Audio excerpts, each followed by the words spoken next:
The following show contains adult content. It's not our intent to offend anyone, but we want to inform you that if you are a child under the age of 18 or get offended easily, this next show may not be for you. The content, opinions, and subject matter of these shows are solely the choice of your show hosts and their guests, and not those of the Entertainment Network or any affiliated stations. Any comments or inquiries should be directed to those show hosts. Thank you for listening.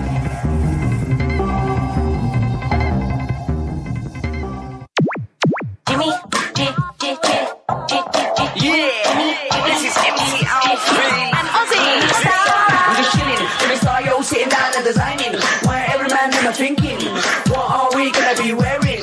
Yo, I'm a Liverpool MC, you can't test me. Big up the girls inside the party. Let's get down to crazy Jimmy. Big up myself and known as Alfie, the one and only, the Turkish MC. Always love the clothes of Jimmy. Bitch, I'm your wanna be. Jimmy Star's new celebrity. We'll take you out to Jimmy Star's. Hey, hello. Welcome to the Jimmy Star Show with Ron Russell, bringing you the good times in music, fashion, pop culture, and entertainment.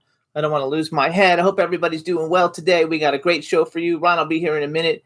I'm not sure what he's doing, but I can't walk to go find him, and I'm sure he'll figure out that the show started. I hollered for him. So hope everybody's going well. We have Joseph Kelly coming on from Clown Motel.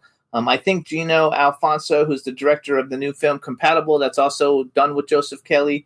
And then we have actress Traci Burr coming on. We met her at the event that we went to on Wednesday night, the Harley Wallen film Ash and Bone, which we had a great time, and we'll tell you all about it in a minute. Hope the chat room is doing well. It's just starting to people come in now. What's up? Backpack John is in the chat room, and Don Hinton is in the chat room, ready and disabled. I hope things get better, Don, and everything is going very well. I can't scream for Ron, so we'll just have to wait and see if he shows up. But anyway, so we went to Ash and Bone on Wednesday night in L.A. It was the premiere for Harley Wallen and Katie Wallen. It was actually a really good movie. It didn't have like a lot of gore or anything. It was just a thriller, really, a scary thriller. It comes out, I believe, on October 14th worldwide. You guys will love it. And we had a lot of fun with all the people there. TJ Storm was there. Jan Birch was there. Mel Novak was there. I almost have to look at my pictures on Facebook, but we had a really good time, and then we all went and ate afterwards. And I highly recommend the film for everybody to go see, because it's Harley and Katie Wallen, and it'll be a lot of fun. Oh, B joined us too. Hey, B. B's in Germany. You guys say hi to B. Should be a lot of fun. I guess while we're waiting for Ron to come too, we can do some of our commercial stuff and get it out of the way early. So you can hear our show. I want to thank everybody for tuning in. Last week's show did really well. Actually, the last three shows have done really, really well, about 10 million plays, I think, between the three of them. So we want to thank everybody who's tuning in. And you can hear us every week on iHeartRadio, Apple Podcasts, iTunes, Spotify, Amazon Music, YouTube, Google Podcasts, Radio Public, TuneIn, Pandora, Amazon Prime, and SoundCloud. And now I'm putting the some shows on behind. I haven't had them up on YouTube, so I put some of the new shows up on YouTube. So hopefully you guys can see them on our channel. You can look it up by going to YouTube and just plugging in the Jimmy Star Show with Ron Russell. Yay! Who's Livid Media? I'm not sure who that is. Oh, Livid Media, whoever you are in the chat room, hello and welcome to the show. Should be a lot of fun today. It's Halloween, you guys. I'm loving it. Hopefully you guys saw my videos. Ron gave me some early birthday presents. There was a big mummy. A mummy that's eyes blink and light up and everything is very cool. And I also got a talking Chucky, which I should have brought in here. But I didn't. And then you can see this is behind us now. If you look behind us, that's my Batman Batmobile collection. I have a whole bunch of them. Most of them are autographed. And then if you go up higher, that Jimmy Star Show sign is in the way. Let's see. You can see, let's see. Can I go any higher? Not really. You can see, there we go. Tom Savini, Pinhead, Freddy Krueger, Kiss, Trick or Treat, the Sidestepper for Hocus Pocus 2. Billy, whatever his name is. There's Chucky, Freddy, and Michael Myers. And then over here on this side over here, this is all like Hellraiser stuff signed by Doug Bradley, who he gave to me because I used to hang out with him a lot at conventions, and it was a lot of fun. Good job, Juan. Oh, everybody can see it. So also, who's Ken? Ken has joined us in the chat room. So hi, Ken. I'm not sure who Ken is, but hi, Livid Media. Hi, Backpack John. Everybody, it'll be a lot of fun. Bring on the dolls, Don says. So I do have a bunch of them. Most of these are actually autographed, too, so it's a lot of fun. This is This one over here is autographed by Robert Pattinson. This one's by Ben Affleck. I have a Batmobile. This Batmobile signed by Ben Affleck when he was the Batman. So they're all kind of like fun, and I love my collection. It makes me super happy. So it's a lot of fun. Oh yeah, there's a lot of Sam's for. Oh yeah, Trick or Treat 2 is coming out. You're right, Dawn. Trick or Treat 2 is going to be coming out. It's going to be a lot of fun. I'm looking forward to it, and I guess they're just in talks with it. And next week on the show, we have the guy who played Pinhead in Hellraiser Revelations coming on. So it should be a lot of fun with that. And Ken is Livid Media Director, Ken Ace Brewer. Oh, I know Ken. Hey, Ken. Thanks so much for tuning in. It'll be a lot of fun. I'm going to play a music video real quick so I can go find out what Ron's doing.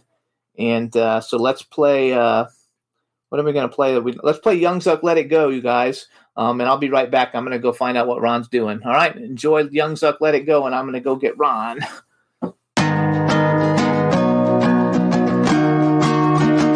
Don't tell me let it go.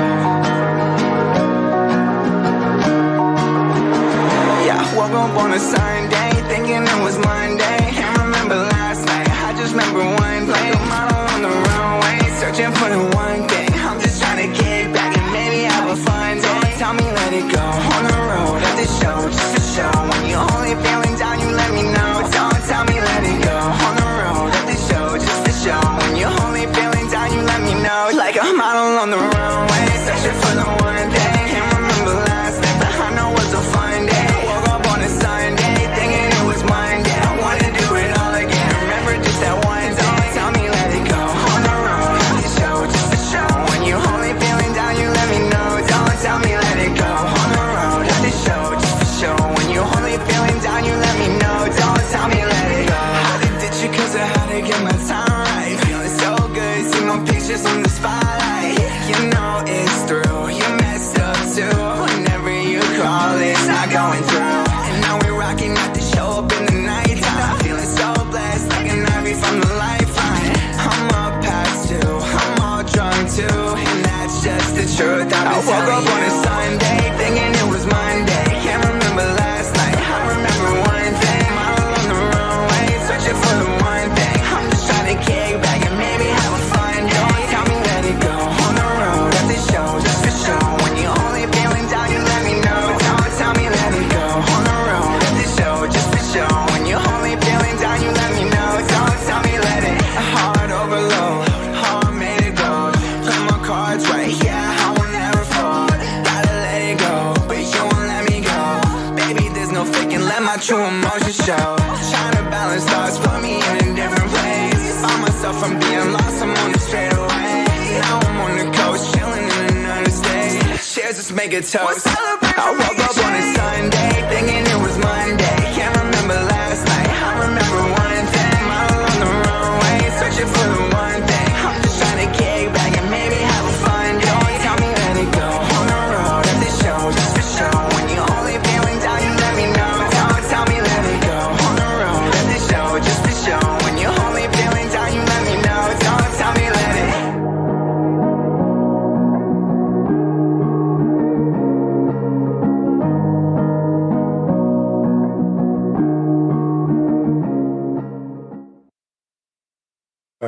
Hey ho! What's up, everybody? Ron is here, our cool, outrageous man about town co-host. He got stuck in the bedroom. I was a prisoner.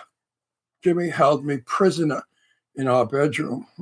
Could that make a saucy little story? No. You know, all the clothing that we have from the dressing room, bathroom can't be in that room because the men are working with plaster and boards and junk.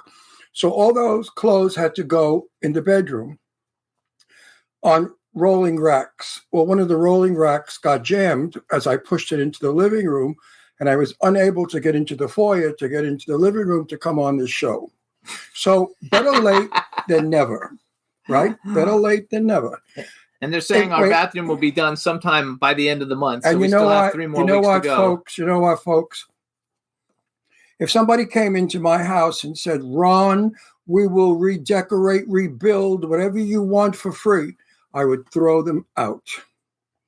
I wouldn't go through this disgusting mess my jackets, my pants, white dust on it. I just took a load of stuff off of a chair. There was plaster, chunks of the floor when he broke up the tile in my clothes. How the hell did those things fly in the bedroom? Yeah, You know, workers today are they're not very clean, some of these workers. They really just, my dress is covered in white. Our vanity in the bathroom, you can't see it. It looks like it's gray because it's all covered in white. I mean, years ago, they used to cover your furniture when they work. Now they just come in, they blow things up, dirt flies all over. They don't give a frig. Show Dawn your watch. Oh, my watch, I'm wearing Halloween. Oh, it's orange, too. It's Halloween. Halloween colors. The thing is in the way. You see my Halloween shirt? A witch. Woo! I'm going to wear Halloween clothes. Yes to the shirt. Dawn likes for the whole month. Astro just came because he's like my witch. Look at him. Do a spell. Do a spell, Astro. Make prices of cream cheese go down. $8. All right.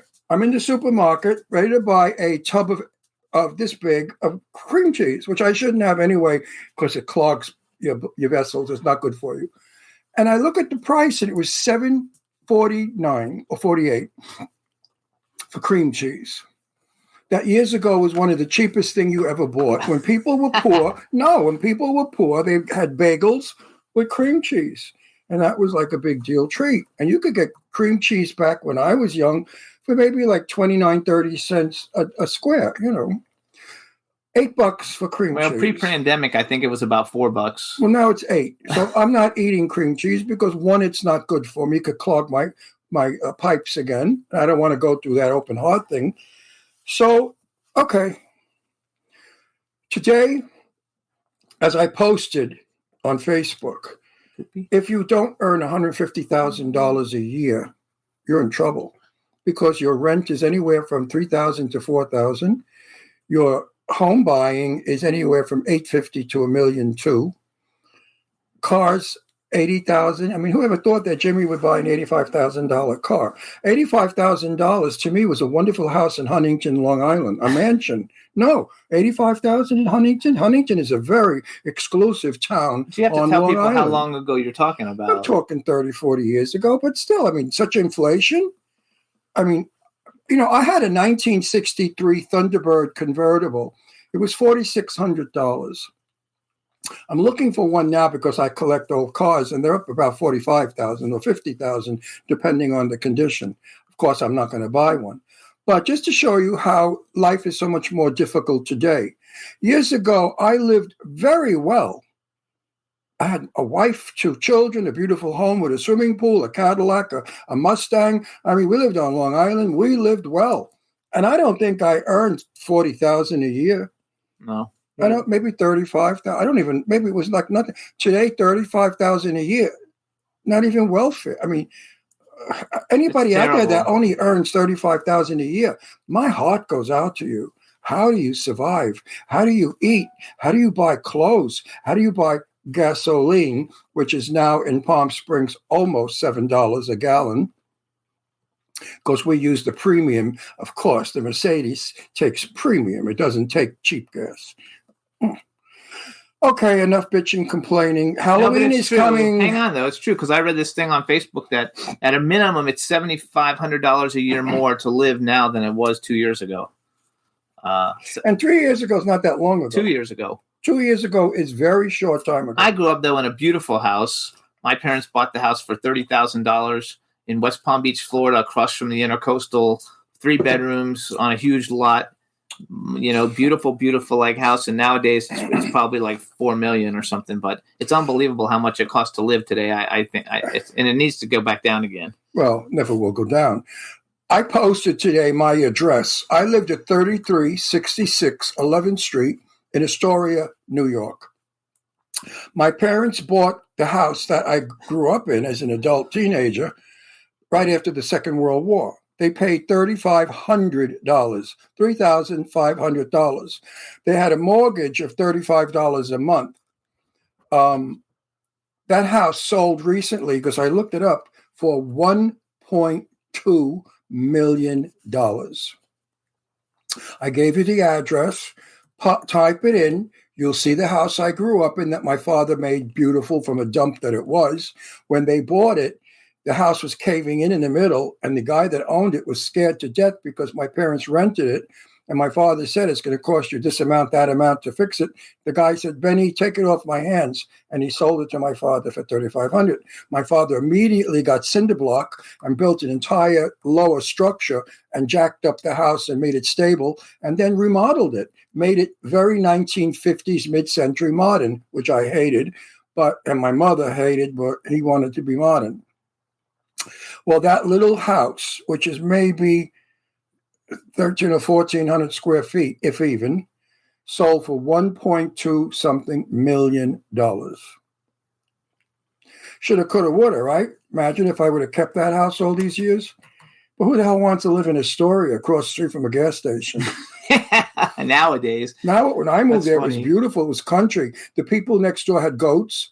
The Meninos, that was their name, the Menino family. And they had a big backyard with a big shed. And they raised goats. And I remember as a little kid, the damn goats used to chase me down the road. Oh, they were nasty, those goats. They'd come to buck you. And then I found out the reason that they raised goats was they sold them to people who killed them and ate them.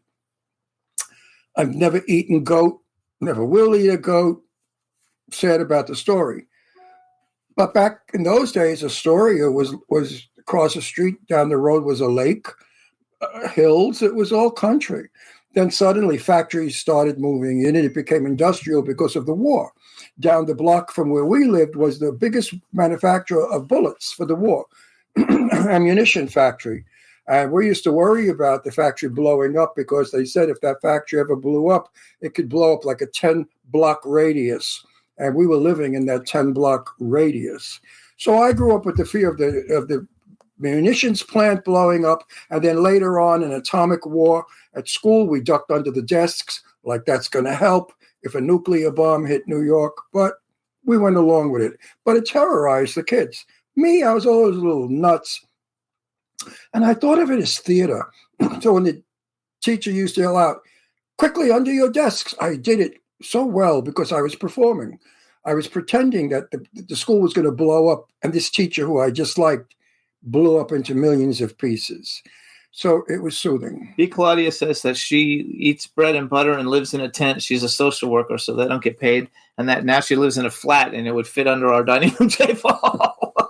She was living in a tent? No, she's joking. Oh, joking. God forbid. She lives in a flat, but she said that, she lives in a flat, but without a double income. Like, it's very expensive to live. No, I know. We love you, Listen, B, too. Very famous friends of mine, a husband and wife, I will not give their names, has rented a 2-bedroom apartment in Encino, California for $6,500 a month. $6,500 a month. Excuse me, I got snots. I don't know how you that. That's like a lot of money.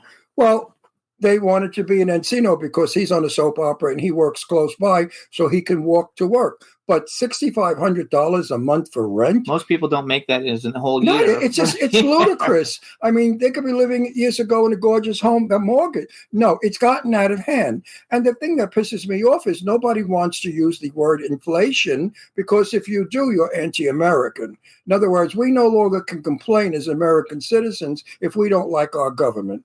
If we don't like what our government's doing to us, we are told to shut up or you will be banned from Facebook. Yeah.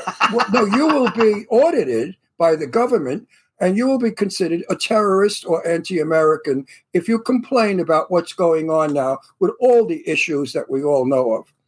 All right, so. Now, I don't want to get political. No, we can't get political anyway. But I just wanted to say that because, everybody out there, we do all this flip shit. We're like all gay and happy and fun. But you know what? In the real world, there are people out there suffering and suffering big time. And that breaks my heart because if tomorrow I won trillions of dollars, I would certainly help the homeless, the poor, the struggling, not the phony creeps that are trying to rip me off, but the sincere people, a woman who is divorced with 2 children and lives in the street with her children. Absolutely. So we want to welcome in America, wait a minute, just let me say one final thing because now that I'm preaching. In America, this shouldn't happen. America was always told streets of gold. America, everybody gets rich. Everybody lives well. No.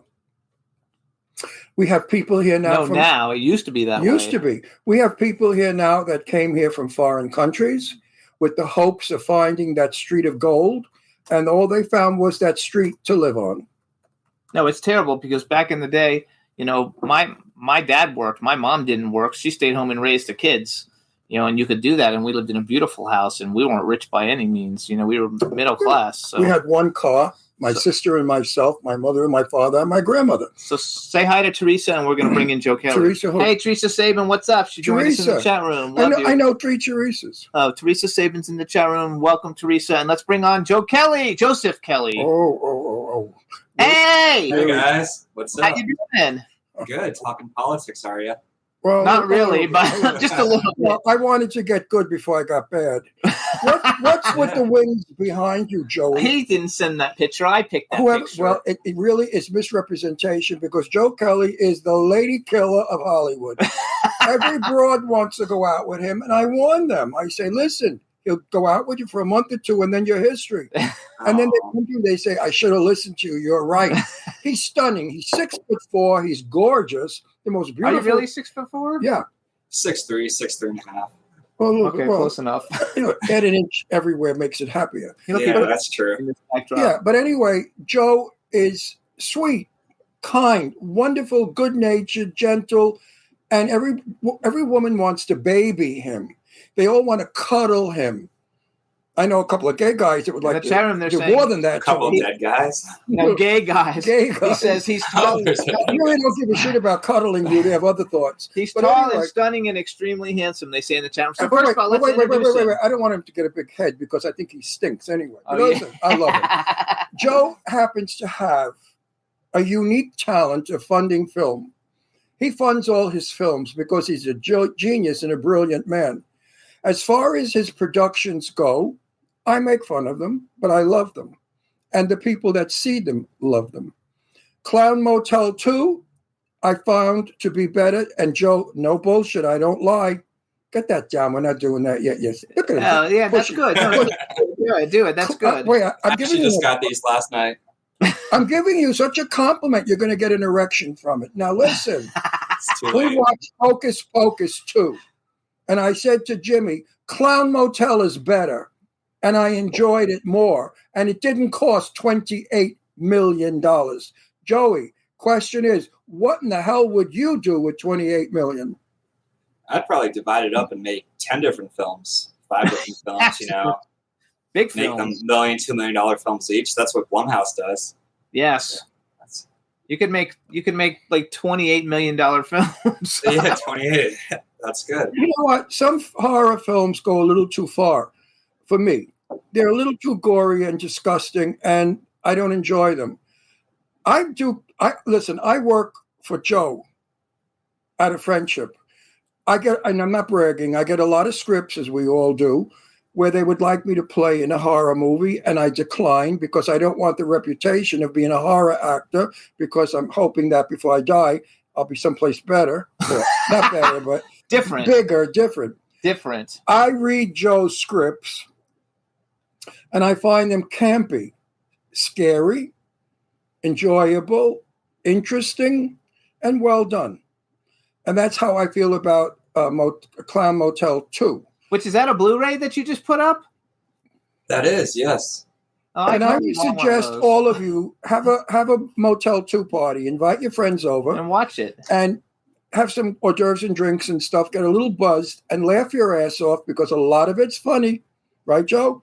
There's a lot of funny stuff in there that happens in a horrible way. And the storyline is a little corny, a little prosaic maybe. We've seen it 1,000 times, but it's a good storyline. And there are young people out there that don't know that storyline. And then, of course, the ending is really the hoot of hoots and the best of bests. I love the ending. And I'm happy to say, and this is not because I bullshit Joe, that I will be in Clown Motel Revisited, is it? Which one? The new one. What is it called? Oh, Clowny. No, the new Clown Motel one that won't come out. Oh, Clown Motel 2, Death Do Us Part? No, the third one. What's the third one? So it's a working title, but 3 Ways to Hell. 3 Ways to Hell. And I still play General Milan, right? Yeah. But I can't get killed. I can't get killed because I play him again in Motel 2. So I know I don't get killed in that movie. Is it a prequel? Is that a prequel? Is it going to be a prequel? No, so it's going to be a sequel, and that's actually going to be my last sequel too. Okay. Clown Motel franchise. I might do a prequel in the future, but that might be 10 years down the line. Take a break, from a bit. From the Clown Motel 2. Well, I think Clowns. I think Clowny is going to be a hit. I like how you're doing. So what's he going to You show us? want to show us a ceiling? No. You have a nice ceiling. Oh, there he So there's is. a shot of you guys. There's you. There's you and Clowny. He's editing. Screw me. I hate me. I don't like. Oh, that's so cool, though. Are you editing it? I am, yes. Clowny is a very good movie because what's his name? He's such a good actor. Mark Hoadley's the lead actor. Oh, my friend. What's his name? Oh, Don is in it. Mark Hoadley. Jesus, Mark, excuse me for forgetting your name. Mark Hoadley was in a Churchill film. The film was not so great, but Mark was out of this world. I was there when they were shooting it. Mark Hoadley was tied up and being tortured. He gave a performance so realistic and so terrific that I said to Jimmy, if he doesn't win an award, I'll eat my hat. Well, I no longer have a hat because he did not win an award, and Churchill barely gave him any credit for his great performance. And I thought that was so unfair because Mark Hoadley is a damn good actor. In this movie, Clowny, Mark plays my son-in-law, and he did it superbly. Working with him is easy. He knows his lines like I know mine. Don't say a word, Joe. I'll smack your face. By the way, well, Meryl Streep, and Robert De Niro use it. Why can't I? So you guys in Clowny, I'm older than them. In Clowny, you guys. So like they shot a scene with Donna Lee Heising and Ron in the car. I'm not going to tell you what happens. But I'm dying. In the meantime, no, I'm going to tell what happened. I took a hang on, no, because he might not want anybody to know. I took a picture. I took a picture though of what they looked like in the car, lit up, and I never put it out on social media because it's like kind of like a behind the scenes, and I didn't know if you would want it out. So I'll send it to you, and when you tell me, we can put it out. Pre-publicity, but it's awesome. It's like the greatest picture ever. And you guys, when they were doing their thing, I was in the back of the car with Joe and Dave Bailey. Dave Bailey. I think Dave Bailey, and we got out of the car. Just to let you know, I fucking threw up all over the place. No, listen to me. I got car sick. I'm a method actor. actor. There you go. That scene. Right. Yes, I have a good picture of that. I'm a method actor. If it ain't real, it ain't real. Right, Joseph? If it's not real, it doesn't. She was scared of shit. So she had no idea. She was scared of shit. He said to me, "You're skidding on ice." Well, usually the CGI does the skidding. No, I'm a method actor. I got did this and this. I made that car almost go do wheelies. She was screaming for real. Joe was mortified. Dave had a nervous breakdown, and Jimmy was puking. So I cannot wait for everybody out there to buy this video just to see that scene, because that scene has got to be the most realistic scene ever shot. And you're gonna share a teaser trailer, right, for that soon? I can't wait. I'm hoping to release it this weekend, so that's our plan. Well, Joseph, I believe in pre-publicity. All this nonsense of today where you're not allowed to talk about a film. Then when the film comes out, nobody talks about it, and they put their finger up their ass and say, gee, I wonder why it didn't sell. You know why? Anticipation sells. Right now, I've got 5 million people that just heard me say, you've got to see this car scene. It's fabulous. Now they're curious. People have curiosity. And they're going to buy your film to see me and Mark and the other, or everybody. Everybody. Everybody was wonderful in this film. Albert too. Yeah. Oh, yeah, everybody's in it. I enjoyed this film. I really did. Let's go back to Clown Motel 2. So tell people where they can get Clown Motel 2. Right now it's on your website, right? Which is what? It's on our website, a Shadow in the Dark production, and also Amazon for VOD and digital sales. And I think you guys are the first to know this. We got selected to Apple TV. So that'll be live in a few days probably. Yeah, we'll be on many more platforms. Yeah, Apple TV, it's like Netflix. You mean in the supermarket and the Apple machine? No, Apple is like my computer's Apple. We watch. You mean like YouTube? Yeah, it's like not YouTube. It's like a VOD platform. It's like Netflix. There's a lot of old bags out there like me that don't understand what the fuck he's talking about. Like Netflix. So Apple is like Netflix. Go look for an Apple, hit it, and look for Motel 2. Clown Motel 2. How much does it cost to see it? $3? Right now it's $4.99, I believe. Not even cream cheese. It's $8. It's more than less. I know, it's freaking crazy. Milk's like $6. Eggs just like, yeah. Yeah, I'm going to watch it. Did I ever see it? Oh, yeah, I went to the red carpet. Twice You saw it 3 times. I've seen it 3 times. I know, but when I come on the screen, I hide. I lower my eyes that's okay. because I can't stand myself on screen. But in the privacy of a media room, I'll watch it because I could throw lemons and oranges at it. Yeah, that's when funny. I come on, I could throw food. So hang on real quick. Joseph, say hi to everybody in the chat room. Hey, guys. How's it going? They're all very cool and like they're all talking back and forth. And so what I want to do so people can get an idea for Clown Motel 2, I want to play the trailer for it. So I want you to introduce it, and then Juan's going to play the trailer, and then we'll come back and talk about Appetite and for Sin Joseph, and Clowny. And regrettably, unfortunately, we cannot attend your red carpet for the vampire movie. It's Michelle Kanan's big birthday party. And she's directing 2 movies for us. Yeah, and she's directing my movie, and she's my dear friend, and so is Sean. So we're obligated to go there because we didn't realize it, but we made that commitment before we got your invite. I didn't know they were on the same day. But I will certainly look at your film and review it. We're going to plug the shit out of it. That's why we're having definitely. So and we're actually having a later screening too, so if something works out or cancels, just let me know. You guys are always invited. Thank you so much. Only because Michelle and Sean Kanan are very, very close. You know that. They're our dear, dear friends. Oh, yeah. They're like family. So I couldn't say no to her. It's a big deal for her. She's getting a star put on the Hollywood Walk of Fame in Palm Springs. Oh, nice. And it's her birthday. It's an important birthday. And she's a lovely person. Huh? I think it's her 50th. 50th, yeah. And for a woman, 50 years old is devastating. So let's go back. Well, you know, Joe, you've dated some halfway 50. there. Close enough. Close enough. So, Joe, wait, before we go any further. How's your son, who's delightful? Let people know about your son. Tell us about him. He's great. Yeah, he loved acting. He loved filming with you guys. And, I thought the chemistry was great. Wait, tell him what he said about the bat. Oh, yeah, so he gets a baseball bat for Christmas, opens it, and then he's looking at Grandpa Ron Russell and Grandma saying kill, or what is he saying? Like, kill, kill, kill. I'm going to kill somebody with this bat. Yeah, I'm going to kill someone, yeah. Like, no, Gavin, it's Christmas morning. You don't kill anyone. We were shooting, and his line was supposed to be, I forgot what his line is, but it wasn't supposed to be, I'm going to kill somebody. Well, he's a method actor, I guess. Yeah, like me. And Dawn and I cracked up laughing, and it took us at least 10 minutes to settle down to go to reshoot to get it serious, you know. So, but he's adorable. So Juan, I want to hear more about his son. No. So what's he up to? Oh, yeah, no, he's just doing school, the usual 10-year-old thing. Going to get him into sports. Does he still want to act?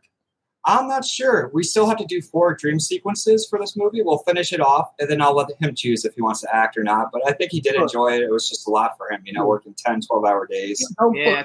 Don't push him. I hate those parents that push their kids into what they don't want to do. Yeah, whatever he wants to do. I'll support it. Absolutely. So why don't you get married and give him a mother? A few of them, right? I've got a couple of beautiful blonde actress friends, new ones, that I just met. I think you might know some of them. Gorgeous, nice girls. I could fix you up, but I have to tell them take out an insurance policy so when it's broken, they could sue you. The girl we have coming on after you, she's gorgeous. We met her Wednesday night. And Traci. We fell in love. And I actually met her at a premiere before you guys, just a week before, I think. We fell in love with her. She's the sweetest, nicest girl in the world. If I were you, I would date her in a minute. Make a nice couple because she's tall. She needs a tall guy like you. Anyway, look at the teeth on him. He's such a cute guy. Look at that smile. All the women out there, I bet you they're running their vibrators. Are you girls? You got your vibrators out? Oh my gosh. Hot and sexy. You are hot and sexy. All right. Introduce yourself, Clown Motel 2, and why you trailer. Let's go. Cool. I'm director-writer Joseph Kelly, and here's the Clown Motel to Death Do Us Part trailer. Enjoy. It's been 6 months. Why didn't you find me yet? Where are you, Joe? We are looking for Sergeant Kelly. Yeah. It's me, General Milan. Just received new information on Brooke. So we got a team? The best.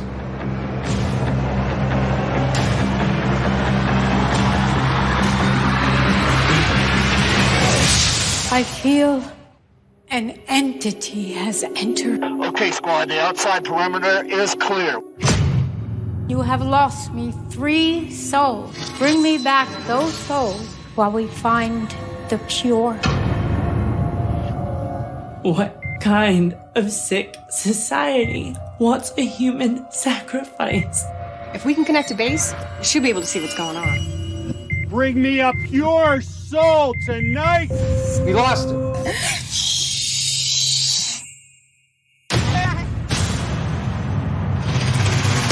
It's time to kill! Kill! Kill! Kill! Kill! Kill! Kill! Kill! Kill! All hail, angel of darkness! Let the transformation begin. You said the rebirth of their world is every 50 years. And it's 50. You humans, you don't understand our world. Bye-bye! The clowns will rise in blood tonight!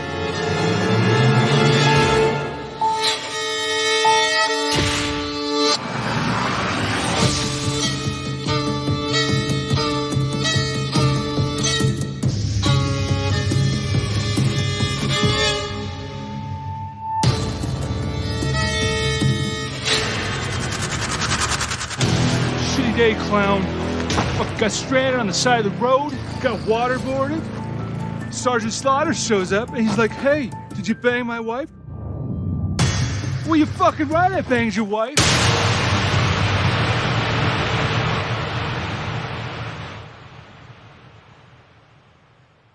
I love that Dietrich part at the end. This shit's film, my wife. This film, I swear to you folks, you know I do not lie. Ron Russell has never been caught in a lie. Well, I don't lie, that's why. This film is far better than Hocus Pocus, I swear to you. I'm not lying. Hocus Pocus is so friggin' boring. Didn't even have a story. I didn't have a story. And Bette Midler is like an old lady with a weak voice. I didn't even look like Bette Midler. She looked like, I won't say who, but somebody I know. Captain Jimmy looked like she had a stroke. Yeah, she looked like. Have you seen that movie yet, Hocus Pocus, Joe? I haven't seen the second one, no. It stinks. It stinks. It is so I'll bad. still watch it, though. Yeah, we friends wanted in it and stuff. Joe, take Benzedrine to stay awake, okay? Okay, I'll do that. Some It's really extra not coffee. good. Not good like the first This movie could put you right to sleep. All It's right. so bad. So now let's move forward. So on the 22nd, you're doing a screening of a new movie. Appetite for Sin is the one we're doing, right? Woo! That's correct. Matthew That's the one we're in? directed that. No, not that one. No, but we're doing a big screen at NoHo 7, and pretty much cast crew, select invites. We might sell some tickets later on, but yeah, should be good. So October tell us about 22nd. the movie. Did you write what did you do? You produced this one, right? So yeah, this one I was just a producer. I overlooked the script. It was pretty much all done. Came on set every day. Joe Castro, this is like his first lead-in role, so he actually does pretty good in it. I'm happy to see Joe him. is doing good as an actor. For Yeah, a that's person good who's for not him. trained, he's not had no experience, Joe is fabulous. He was great as a detective. Yeah. Not to mention his monsters make me nauseous. I mean, some of them you could throw up from with the guts and the blood. He's a genius. He's a talented genius monster maker. Unbelievable. He's in the film, my film, The Curse of Magic. We're using him to do the special effects. Yeah, anything with special effects, either practical or CGI, Joe Castro is definitely one call. Fabulous. The best in the business. And we had a great casting crew. Devaney Penn was in the film. Eva Hamilton, so many names. Eileen Dietz, Ari Lehman, Friday the 13th, Exorcist. Right. But yeah, we're just happy to get it all I done. wrote them down. I didn't write down everybody. I only wrote down the people who I actually am friends with that I know. Linnea Quigley is in it. She's a scream queen Yeah, from that's true. Motel Hell, I think, or I don't forget. She has a couple big films. And she played the news reporter in that. Night of the Demons or something. Devaney Penn, Sean definitely, Phillips, Ari Lehman, who was the first Michael Myers in Friday the 13th. Not Michael Myers, the first Jason in Friday the 13th. He's the one who comes out, at the end of the movie. He's been on our show many years ago. Mike Ferguson is in it. Eileen Dietz. Love you, Mike. Love you, Mike. Robert Ferguson. Allen Mukes, who's a huge, big guy. Oh, yeah. How's a corpse? Bill Victor Erican, Joe Castro, G. Larry Butner, Lovari, which is funny. I don't know how Lovari got mixed in. So we used to hang out with Lovari when we lived in New York. When we lived in Pennsylvania, he would be at all the events we went to in New York. And now I see him in a bunch of these movies. I don't know how he even met all you guys. Yeah, I don't know, because I know he's big in the music industry, and you guys are too. And I guess he just transferred over to film. And that's how we met. We met him at a bunch of events with Eileen in New York, and we used to see him all the time. And now every time I see a movie, he's like in it, and I'm like, holy shit, he doesn't even live out here. Oh, yeah, he's actually going to fly out too on October 22nd. So we have probably 10, 15 people flying in. So Michael Stack is in it too. I like him. Yeah. We've been Facebook friends for years, but I didn't meet him until you guys were shooting Clowny.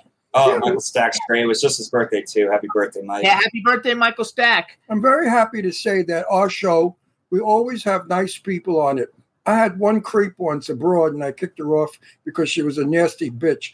But she was horrible. She was ruining the show. She was nasty. She was taking over. She was telling me what to do. It's my show. I'm the interviewer. And you're going to sit there and tell me what to do and what to ask you? I mean, she must have been high. No, really. No, she got her nipples in the knot. But anyway, I asked her to leave. I said, please leave my show. And she did. And we got mail from people saying, Juan, you should have told her to go fuck herself. I said, I don't do that. I'm not. At least you did it in a professional way.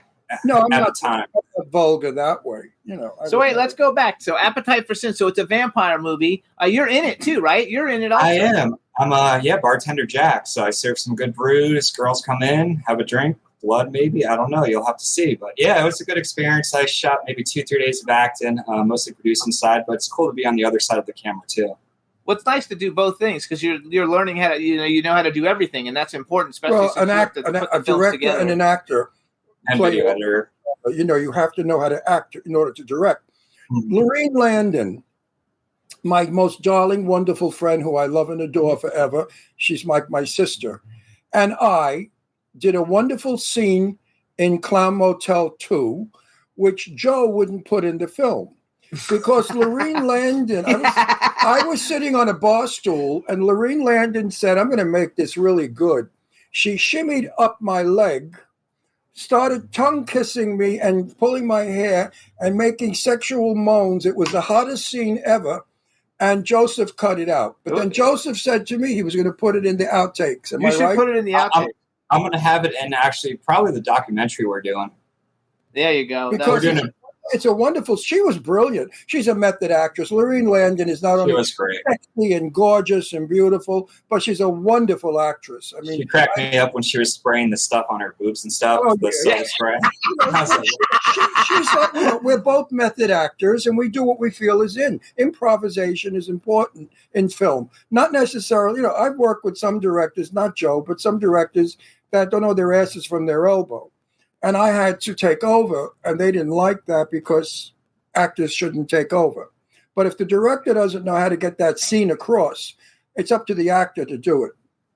And Lorene got that water because it was hot as hell in there, and she just threw it across her bosom, and they got wet and sexy. Lorene is so sexy. Anyway, you've got to see Clown Motel. Oh, you need to clip that out and just send it to us so we can play with it. I have to have it. Oh, yeah. But you know what? I think you should put it in the outtake of the film. Seriously, I think people would love. He already did the outtake. Well, we're thinking of a 4K version too. So when we actually redo a new version, that would be good for special features. It's too precious. It's too funny. It's too wonderful. Especially the people that know I'm gay.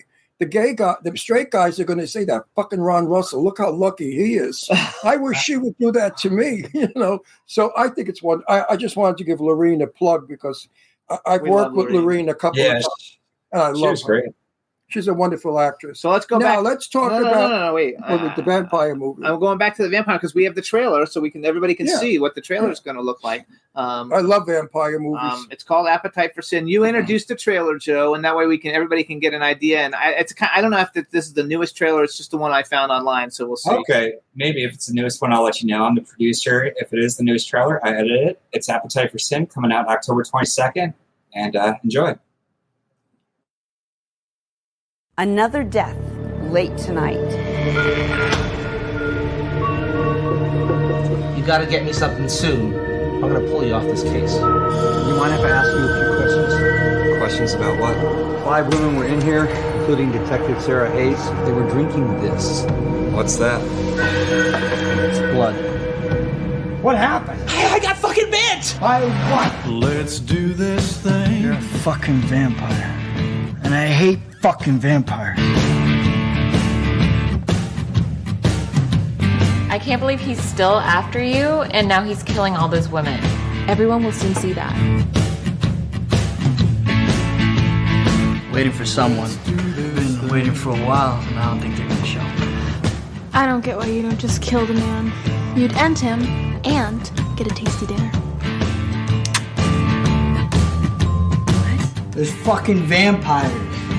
No way. Authorities have released who they think is behind all these murders. I know what your next move is. Good. You're gonna try to pin all these deaths on Jeffrey. I didn't kill him. That bitch was already dead when I met her. I'm sorry, baby. I'm sorry. Come here. Don't listen to what they say. It's all fucking like. Tell me everything you know. Let me take you to them. What the fuck is going on? Let the bloodshed begin, bitch.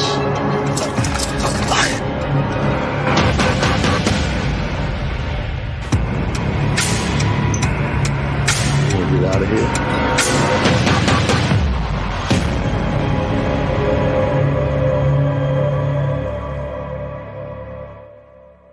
Yo, I fucking love this. I think Devaney Penn looks super hot. This is really a tit and ass movie. You know what I like? Yeah, but it has mystery detectives. It's not all. A little. All the guys are going to look at is the tits and ass. They're not going to give a shit about the movie. Yeah. Hey, so all of you horny guys out there, get this film and enjoy it. Make believe, pretend that you're there with them. One of the girls in the is that the trailer you edited or no? That is actually, yes. And Okay. Joe Blow took it over. But shout out to Ricky Herrera, who was actually the lead actor in that too, alongside the guy in the orange jumpsuit. He actually did pretty good as well. And when you see the movie, you'll see throughout the movie his acting. I know, I love it, and I think one thing I liked a lot about it was the music. It totally was reminiscent of True Blood. That's the music. Oh yeah, that's what we love. True Blood's one of my favorite vampire films. That and Let Me In, Let the Right One In. Yeah, Let the Right One In is a good one too. Well, I love True Blood, and I was friendly with Nelson Ellis, who's the black guy who played Lafayette before he died. Until he died, I was friends with him. Oh really? Oh damn it! I don't know that. And he was super cool, and but the music in that totally made me think of the music from True Blood and True Blood. I even have a bottle of True Blood signed by Nelson Ellis. Oh, cool! They signed it in my memorabilia. Do you know what True Blood is? The movie, the TV show? I don't watch that. Oh, shit. it's so fucking good. I liked all the episodes. I liked all the seasons except for the season. I told you I don't. Where they did the weird shit at the lady, and they were all like I don't know, the weird one. Yeah, I might have lost it. I think I only watched the first 2 or 3 seasons. Pretty good, but I guess they have 7 seasons. It looks like. Yeah, but the first 2 are the good ones. Now, that's what I liked. I'd like to talk about another film that I'm curious about and excited about, and I don't know the name of it. The one where Jimmy and I are. That's the next one we're going to do. We got to call it bad. I cannot. I hope we shot it. How many ways? 4 or 5 different ways. Correct. We shot it. Yeah. Mild, a little strong, very strong, and outrageous. I hope that Joe picked outrageous because it's shockingly outrageous. Well, Joe's not the director now. Gino Alfonso is the director and the writer. So tell him to pick the worst. The name of the film, you guys, is called Compatible. Compatible. Yay, that's the film. And this one also has a really good cast. I have to say, the cast are getting much better on all these films. Big cast. So I wrote down the people I know. Joseph Kelly, Alyssa Dowling, who we love, Mindy Robinson, who's also in Clown Motel 2, Julianne Prescott, Ari Lehman, Eileen Dietz, Sherry Davis, Tammy Smith, Pat Kuznati, G. Larry Butler, Dietrich Thrall, and Timothy Schuyler Doonigan. I know there's a lot more, but those are the people I know, so I only pick out the people I know because I don't know who the other people are. Anyway, we shot it. Everything is about couples in bed and what they have to say. No, it's not. That's what. What's her name? Sherry tell us what the movie's about. Yeah. Tell us what the movie's about. Is Gino actually online too, or no? Is he in backstage or no? I don't think so. Or they would have let him. Oh, okay. Okay, cool. Compatible, directed by Gino Alfonso. I produced it, but it's pretty much like an online dating kind of thing. where people could judge your date. So you have cameras, people judge your dates. Viewers are like, I love this date, I hate this date. And you have the nice guy, me, going on dates and things don't turn out so nice later on. Mm-hmm. And it's definitely a hidden gem. We shot everything, production. We still have to shoot the one scene with Mindy Robinson. But that's it. We're just in post-production for that, and we're hoping for a February premiere, Valentine's Day. I can't wait. I can't wait for that film. You know, your films are really interesting. I don't get excited about too many people's films, especially some of them that I'm in. But yours I get excited about. No, because he does weird shit, and I like weird. I like weird more than horror. I don't like blood and guts. Like, I saw a movie where a man got stabbed in the mouth. What movie was that with it? The one we watched last night? No, somebody got a big knife went in their mouth. That was like I couldn't deal with that. I think we watched 3D Amityville Horror 3D. I couldn't watch it. To me, that was beyond gross. I mean, it was scary, and imagine the thought of having a knife in your face. So you don't like Hostel, I guess. No, I love Hostel, though. I'm not a fan of the one with the caterpillars. Everybody eats everybody's ass. Human centipede. Okay. What disgusting piece of trash. You know that I had all the whole cast of the first one on the show before Ron was on it. Good thing. Oh, really? I was on the show. They wouldn't come back. It was hilarious. I would tell them. You must have been hard up, baby. We even had Tom, whatever his name is, the director guy and the writer. Those actors had to be hard up. If you ever offered me that script, I thought, oh my gosh, I would hit you with it. I wonder what the pay was for one of them. Did you find out? I don't think they just were low on those, so I don't think they got paid a lot. But several of the people that were in there became really big after that. I guess that's the benefit of it. Let's not even plug it because it's such a. So hold on, let's go back. So Compatible is a dating thing. We got a trailer for that one too, and I don't know again if this is a new trailer or an old trailer. I found what I could find, but just to get an idea of what it is. You got to send us all new stuff, Joe. Yeah, and Compatible, we're actually working on a new trailer now. I got all the footage offline, so hopefully by Halloween, if not November, so we'll get a new one up to you guys. But yeah. Now, is Clowney's promo really coming out Friday? Friday or Saturday, I'm aiming for that. But yeah, it's going to be within the week. I'm I have a lot of people contacting me. They all want to see it. They want to see the promo. They're all excited about it. Yeah, and I'm trying to get like a bunch of little clips together too, and like put it all in this teaser trailer kind of. You guys will play it next week for you. And pre-publicity does pay. But let's go back. Listen, when I was a kid, let's go back though, because you said the thing. We have to go back to Compatible because we're going to play. I'm going to make a point, and then I'll get there. Okay. When I was a kid, we used to wait for the coming attractions. They were called. Because we would see what we would want. And they'd say, coming in December, and it was July. And I used to remember saying, I can't wait for December to see that movie. So it works. And I hate these people that say, no, don't mention the word. They tell me, you're not allowed to speak about the movie you're in. What the fuck are you talking about? It's a movie. It's not how to cure cancer. So now let's go back, you guys. So Compatible is not coming out till next year, but when next? February. February next year, or around. He said around for the premiere, and then a release right after that. Yeah. This is also a film produced by Joseph Kelly, and Ron and I have a little teeny role in it, and should be a lot of fun. Loved doing it. Loved it. We were laughing so hard.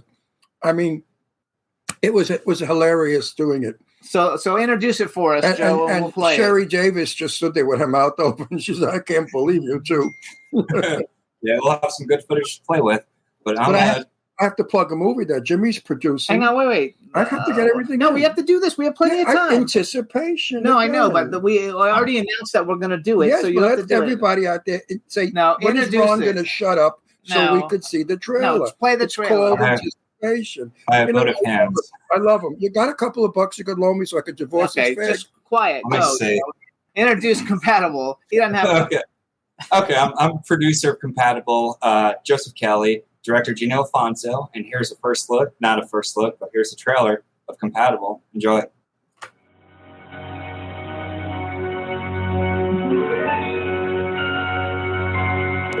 With Compatible, you will get a unique interactive dating experience that can potentially help you to be safe from unhealthy relationships by having your friends and family watch your date and judge it. And if I was 30 years younger, man, I'd take it to her. I could see her and I going out. Oh, just give him a pity blowjob already.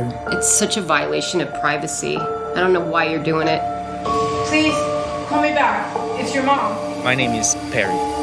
Well, it's really nice to meet you, Perry. I hope you die. Are you guys seeing this? This is crazy. Should somebody tell Emily? What do you think of this shit? This fucks up. This is really fucked up. She was kidnapped by that guy she met online. Oh no. What the fuck is he doing?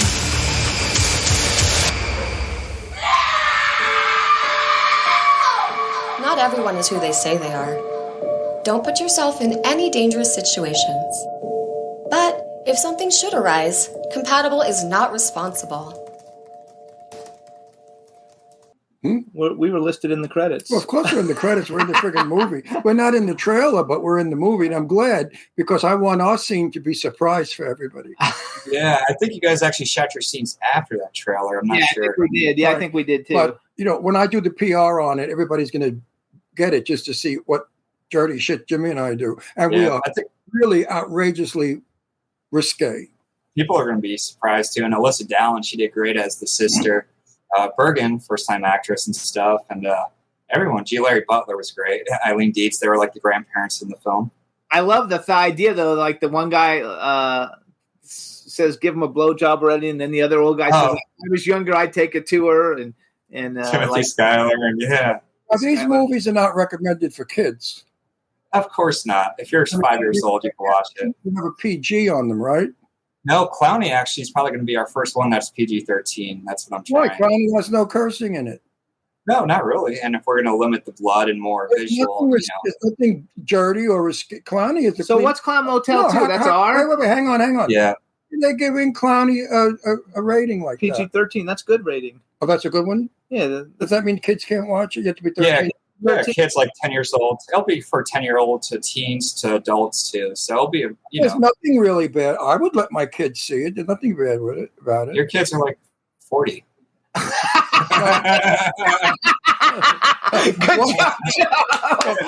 One is 47 and one is 52. And I'm 50. But no, I meant when they were children. So far from what I saw of the film, it was very wholesome. Grandfather, grandmother, mother, father, children. Huh? There is killing shit. Did you save the doll? Oh, yeah, you'll have the doll, right? You should turn that to like an NFT for Clowney. For Clowney, yeah, and we're actually trying to get into NFTs right now. So we're working with some teams, and hopefully in the next few months we'll be able to do that. And first time explore NFTs. Yeah, I think that's well. While awesome. We're plugging and keep Ron Russell, General Milan, NFT coming soon. Now that we're plugging, I'm excited. I just finished reading a script that we're shooting in January 10th. No, don't talk about that one right now. I can't talk about it. I just read a script that I'm so excited about, and I have a really good part in it, and it's a feature film. And just don't say anything else. No. Okay. Can you say, is that the one you're shooting on the East Coast? I mean, it's so stupid. If I talked about it, that's pre-publicity. Everybody's going to say... I know, but like contracts aren't signed, so it's not a fucking done deal. And so if you'll jinx it, it's not signed. I don't want to jinx anything. I don't want to jinx anything. There's no such thing as jinx. Yeah, there is. There's a lot of haters who don't like but you know what? If you're a person, if you are a positive person, a jinx bounces right off you. Anyway... Actually, I have a film coming out in November that I co-produced. You can't talk about it. It's coming out. It's coming out in November. I'm actually excited to see that one.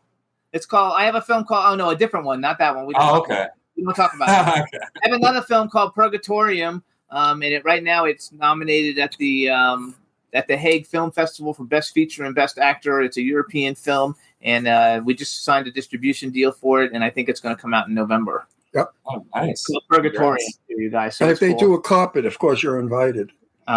Yes, absolutely. And okay, so let's ask you some questions. We got about a couple minutes before the. No, I want to ask you one question. Okay. Are you ever going to get married? I hope so. I just, I said, hey, I'm only 33. I said to myself, 35, wait, focus on my career, try to get things up. And I know some things came in between. But yeah, focus on the career and film right now and the kid, Gavin. And I think that's it. Good. I'll still look for you. I'll have a couple in mind. Oh, thank you. No, I'm serious. We'll do a TV show, The Bachelor. There's a couple of beautiful blondes I know that are looking for a boyfriend.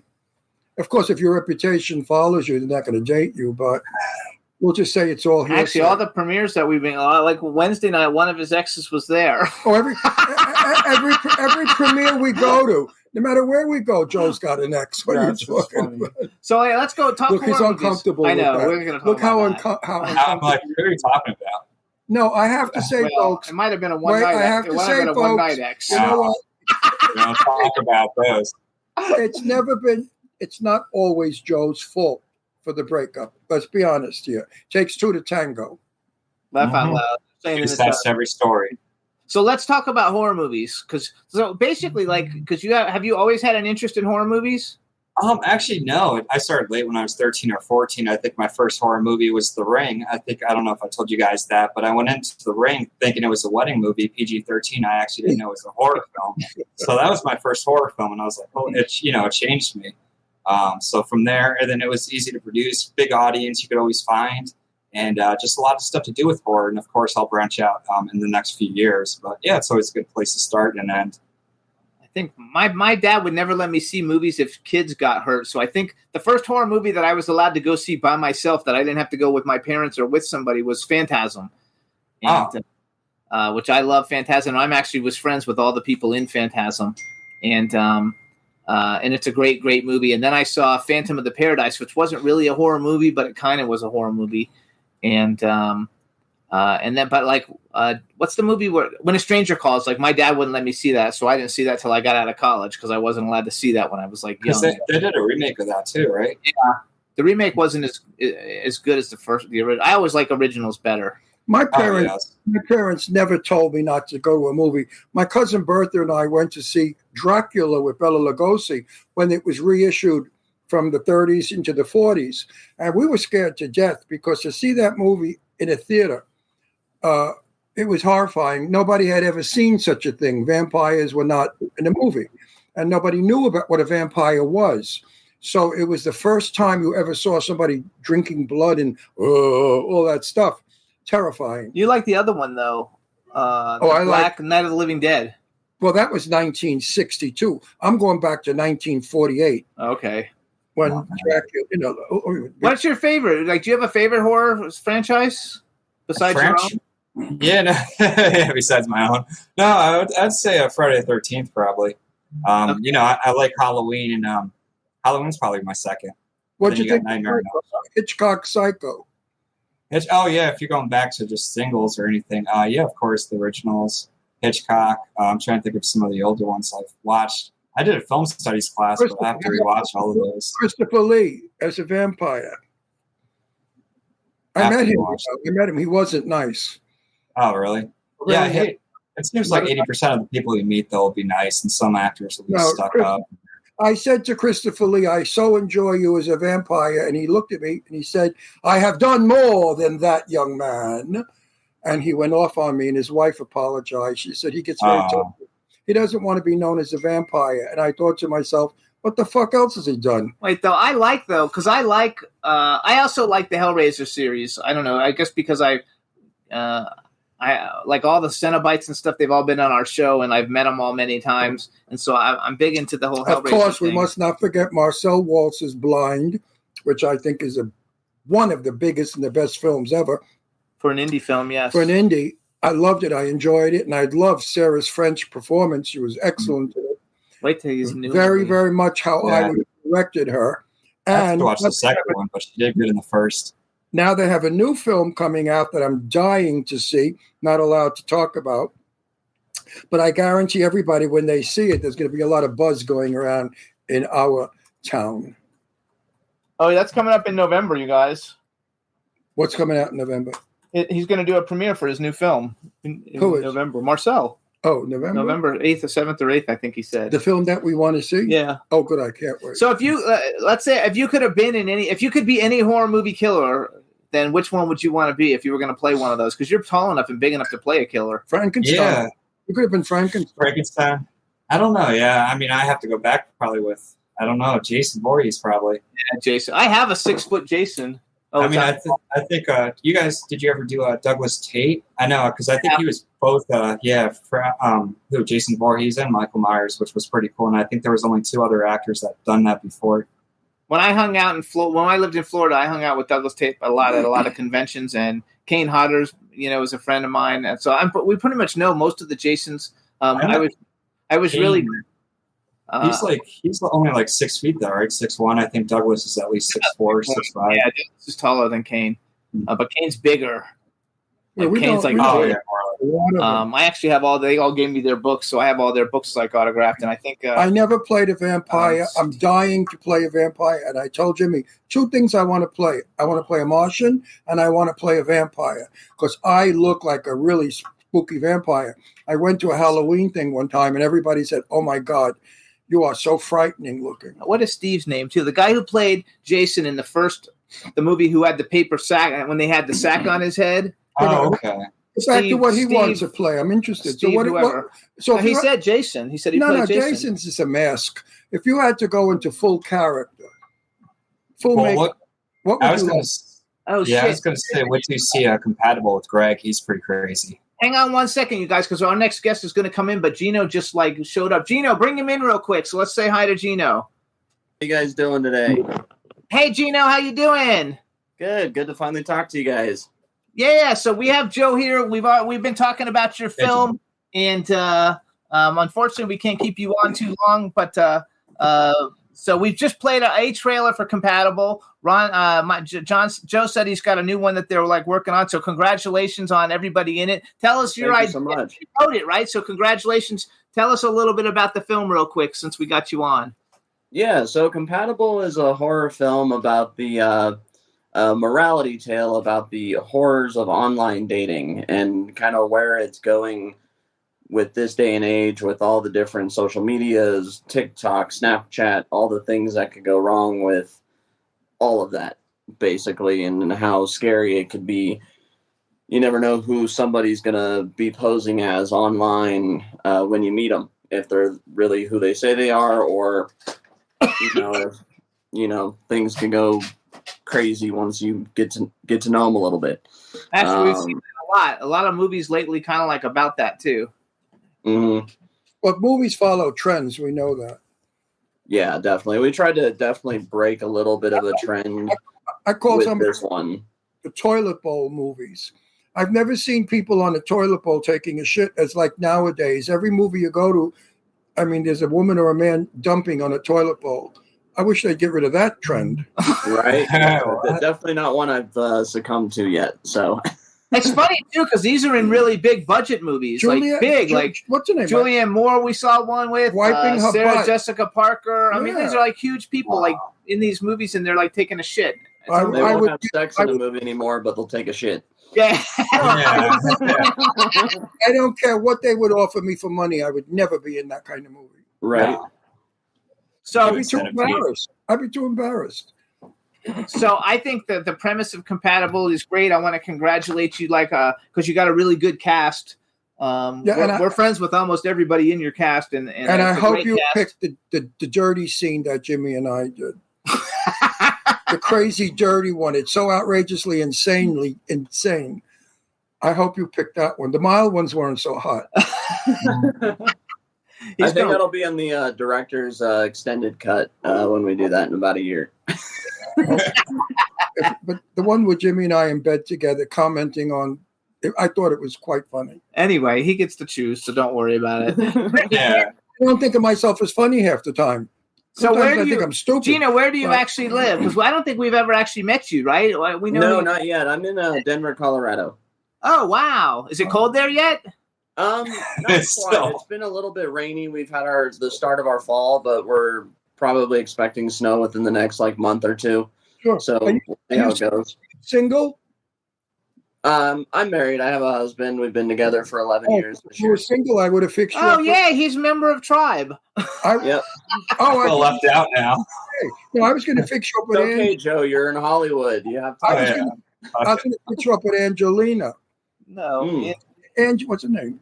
My Angie baby. Angela Joseph. Angie, I was going to fix you up with. They know each other. I'm sure they know each Angela other. Joseph, right? She was the producer on the film too, Compatible. Yeah. Angela Joseph with the huge rack. You can't miss it. You see that rack coming before you see her head. So it's like a Cadillac, a 54 Caddy coming at you. So real quick, so tell us where people can find you guys, because like we have another guest that we have to bring on. Tell us where people can find you guys. Gino, how do people follow you in social media, and if you've got any other films or anything they should be taking a look at? Brag for that. Yeah, I'm just on about everything. I've got LinkedIn, Facebook, Instagram, Twitter, TikTok. Just started TikTok a few months back. Finally got on that bandwagon. I suck at how that goes. Is it Gino Alfonso on all of them? Yep, just at Gino Alfonso, Gino.Alfonso for most of them. But yeah, you look me up, you can find me pretty easy. I've got my other 2 films coming out here pretty soon as well, called Harvest with Vernon Wells and The Hostage with Robert Lusardo. Oh, that's awesome. So we'll be releasing those pretty soon also. I love it. All right, Joe, where do we find you? Just Facebook, Joseph Kelly, a Joe Kelly production, IMDb. Then we have Clown Motel 2 coming out, Compatible, Appetite for Sin, working on Clowny and The Blue and Dart. And yeah, handful more will be coming soon. And we fucking love you, Joe. And I have to say, you're all a wonderful group of movies. What a nice bunch of guys that are doing good films. And I suggest everyone, please, listen to me. I don't blow smoke up anybody's ass. I tell it like it is. These movies are good. Go watch them. They're better than Hocus Pocus. $28 million, a big piece of shit. I'm just going to watch it just because you said that. Now I got to compare it. What should he say? He said, I'm just going to watch it because you said that. All right, no, you guys. Joe, please, whatever you do, go on Facebook. Tell me about it. Okay, I will. See you later. I'll watch it this week. It is so horrible and boring. I didn't understand it. I kept saying to Jimmy, where the fuck is the plot? Does Bette Midler take a shit in the first 10 minutes? No, she does. Yeah. That would have made it better. The movie would have been at least a pile of shit. Wow. All right, you guys. Thank you so much. We'll talk to you soon. Thanks for having us. Thank you, guys. Looking forward to meeting you, Gino. Yes, absolutely. And Joseph, we love you. All right, real quick, you guys. We're going to take a quick music break. Here's Gabe Lopez featuring Belinda Carlisle. The name of the song is California. And then we'll be back with our guest, Traci Burr. Enjoy.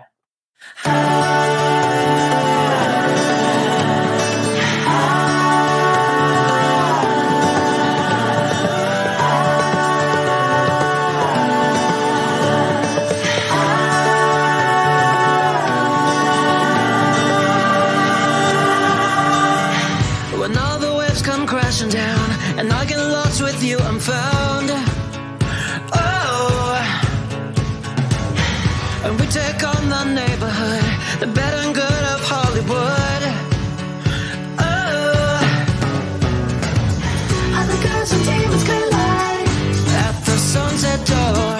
They can change the stars in your eyes when I look into your California, California. You take away my California, California.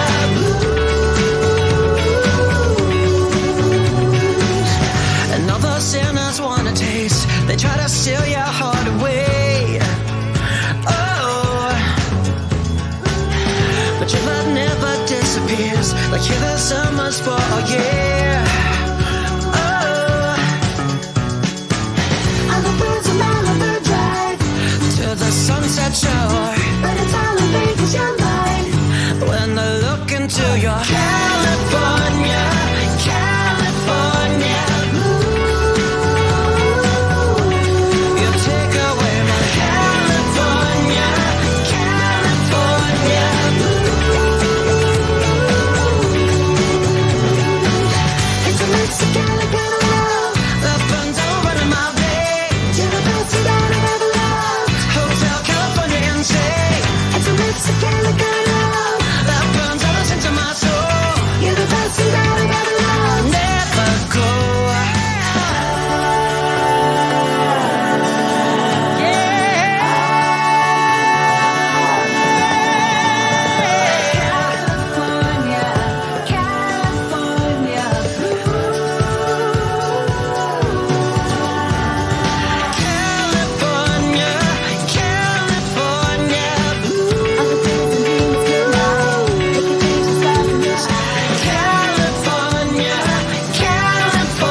everybody. That was Gabe Lopez featuring Belinda Carlisle from the Go-Go's. The name of the song was California. Now we're going to bring on our next guest. We're super excited. Hey! Hi! Yay! Yes, we can hear you. You look fine. Okay. My headphones are not the best, but I'm packing and moving, so I packed the other ones. And there you go. Okay, no, you're fine. All right, everybody. Now we want to welcome to the Jimmy Star Show with Ron Russell, the incredibly talented and gorgeous actress, probably producer, I'm going to guess. A little bit, yeah. And what else do you do? Actor, producer, writer? Yeah. Actor, producer, writer, Traci Burr. Hello and welcome to the show. Thank you for having me. Yay. So you already know my cool, outrageous man about town co-host, Ron Russell. Oh, yes, I do. Yeah. My new girlfriend. And we have a chat room. Yeah, he's my new boyfriend. Say hi to everybody in the chat room. Hi, everybody. Oh, wait. I don't see the chat. No, the chat's on YouTube. I don't know. Oh, okay. I thought I was supposed to see it here, but hello, everyone. I'm seeing it. So we're like bringing it. So you guys, we went to Ash and Bone, Harley and Katie Wallen's film on Wednesday night, and the favorite person that we met was Traci Burr. We fell in friend. We fell in friend with Traci. And so we asked her to come on the show. Look at her. She's gorgeous. She's got a great smile. But she's the nicest, the friendliest, the most wholesome girl you want to meet. I would like you to go out with Joe Kelly. What do you think? Oh, she saw him. I saw the tail end of that. No, he's cute. Joe Kelly is 6'2" and cute. Nice body. I've seen him. I've seen him. Oh, he knows him. We took a picture together that night. I have a picture. Yeah, we have a picture. He's a hottie. I'll fix you up. No, I mean, we're Facebook friends, so I can, just. Okay, you fix yourself up. I can fix No, I just got out of a relationship, so I'm a little. It's time to go into another one. You always think positive, honey. The next one could be the one. I know. No, there's going to be a period of time where I'm single, just. You gotta go single and sleep with whoever you want, with no obligation. You gotta weed. You have to weed. You have to weed the garden until you find a rose. Yes, I agree. So now, where are you actually from? Because you told me you've been here 2 years. I thought you told me that night. No, I did not tell you that. No, I've been in LA for about 10 years. Oh, okay. That's a lot different than 2 years. And where are you from? I'm originally from Kansas. Oh my God, like Dorothy. Yes, I'm like Dorothy. Oh my gosh. Okay, and how long have you been working in the entertainment industry? Well, that's an interesting question. I've dabbled for many years. I've studied improv and sketch, taken acting classes, but I didn't really fully commit to auditioning and booking things until 2 years ago. So maybe that's where I got the 2 years. I knew there was a 2 years in there somewhere. Well, Jimmy will win. He'll nitpick, but he'll win. Hey, I knew it was something with 2 years. Not everybody's ever wrong. He'll have... No, because I looked too, because you have 39 credits and probably more than a lot of them are in the last 2 years. You did a lot of stuff in the last 2 years. When Jimmy is wrong, he's impotent for a month. No. And I'm happy.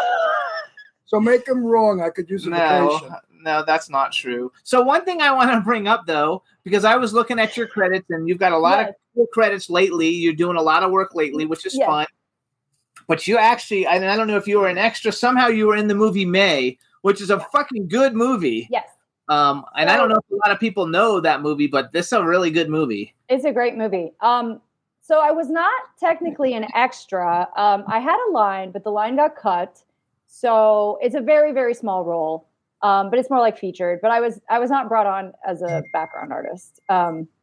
So I knew the director, and it just he's like, "Oh, you want to be in the movie?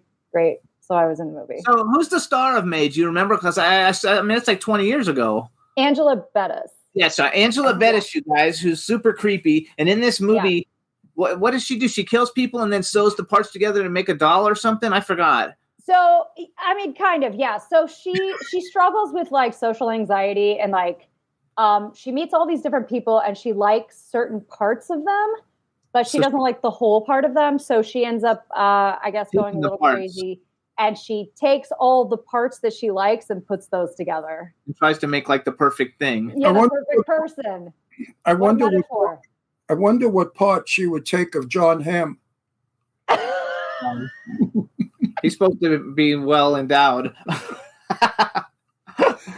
Which is funny. Wait, you've heard, or you know for a fact? We don't know for a fact, but Okay. We've seen pictures. And No, you got to see it in real time because they say pictures John and Hamm. Photoshop- John Hamm and Chris Pine, though, they say are like the biggest ones in Hollywood. Like literally, Chris Pine, they say they have to tape it to his leg when he's like working because it's so long. So it doesn't show. It doesn't but show. You know, I feel sorry for those guys because you ask a lot of girls and they say, "No way, I don't want that thing. It's painful." Yeah. Well, it's really. I feel sorry for them because they really can't have the fun that most guys can have. Right, Astro will tell you. Astro This hung. is our- like- this- my little boys hung too. Isn't he cute? He's Hung. Astro. This is Astro. Let's see it. A 7-pound little poodle terrier. Look at him. Oh, he's cute. He's very He gets away with everything. He's the best. Okay, so first of all, you guys stop laughing. That's okay. You're supposed to laugh. You guys, if you want to follow Traci on Instagram, that's actually up here. IG Traci Burr 8. Yeah. TRACIBURR with the number 8. 8. Why did you put an 8 after it? Infinity. Oh, okay, good. Oh, infinity. Yeah, right. that's smart. Yeah. I like that. Infinity. Yeah, you're right. thank you. Okay, so you've done a whole bunch of. So first of all, were you a horror fan? Are you a horror? Were you a horror fan? Or did you just start acting in a bunch of horror Excuse me. movies? The word is horror, not whore. Horror. He has a I'm Florida. not a horror actress. He says whore. It's horror. How do you say horror? Horror. How do you Horror. say? I say horror. Oh, you say whore too? Yeah, no, just I like say me. horror. But I have to emphasize horror. Horror. Horror. If you pronounce it correctly, it's horror. Horror. Okay. Anyway. Horror. Okay, New so York- what is New York wait, accent, what are some horror. of your favorite horror movies then? Like not the one. Okay. Oh man. See, I asked you if I was supposed to prep, and you said no. And now I'm so bad when I'm put on the spot. Don't worry about it. It's a family show. Cloverfield Lane. Oh, that's a good movie. Yeah. What is it? The numbers? 9:20. Well, Look this up. Cloverfield Lane was a good movie, Yes, though.